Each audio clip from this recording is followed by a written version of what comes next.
18岁公民权，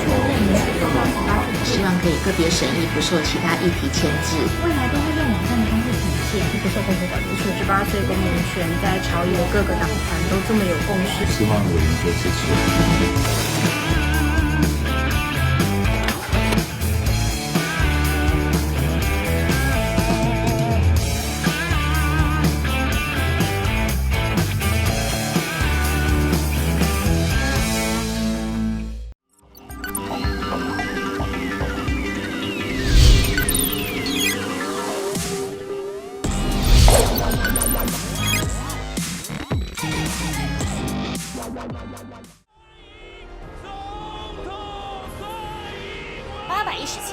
817.231票，蔡英文创下台湾民主史上最高得票纪录。如此庞大的民意基础撑腰，还有防疫期间创下高满意度的内阁做配合，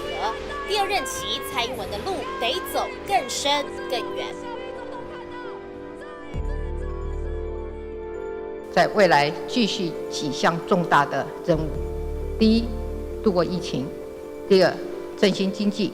第三，照顾人民；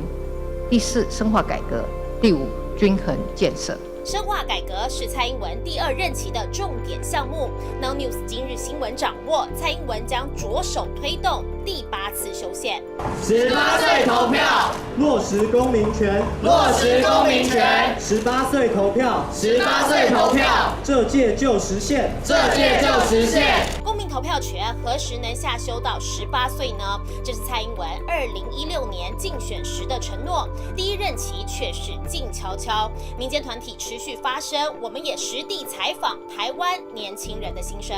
在年龄上，我觉得可以下修，因为我觉得大家在最近，不论过往的太阳花或什么，我觉得大家意识都蛮强烈的，有不一样的看法，可以听看看年轻人的想法。18岁就已经有，就是在刑法上面他已经是有完全行为能力，然后他很多事情，社会上的很多政策其实都跟他们相关的，所以我其实这样18岁就可以参与，我觉得是蛮同意的。更加的让国家的政策符合青年人的利益，不只是让青年人有机会表达，更是让这群人的利益在政策中被考虑。我们要提醒这个蔡英文总统，就他其实在第一任期的这个就职演说里面就提到说，他要为年轻人创造一个更好的这样子的一个国家。但其实在这个任期里面过去了，事实上从过去5年来，我们可以看到说，日本、韩国、马来西亚他们都把这个投票权年龄下修至18岁。我们不仅仅能够停留在选举权下修到18岁这件事情，被选举权要下修到18岁，同时进而不要规定在宪法里面，让法律来授权更加弹性。青年学子普遍对于修宪抱持正向态度，也希望看到国家有所改变。然而提到修宪，第一个发酵地点是在国会，朝野立委得有所共识，才能走出第一步。修宪的议题，我自己学宪法，我非常清楚，修宪的议题非常非常多，然后从我大学的时候读法律系那第一天开始就在谈宪法的，那总共经过7次的修宪，所以你如果搭配很多议题的时候，到最后就是破局。修宪之所以难，是因为要改得1/4委员提案，3/4委员出席，出席的委员3/4同意，而这只是第一步骤。第二步骤的公民复决，有效同意票要超过选举人投票数的1半，换算下来得有900万以上的同意票，宪法才能成功被修改。这个票数比蔡英文创纪录的817万还要高，几乎是不可能的任务。这次的修宪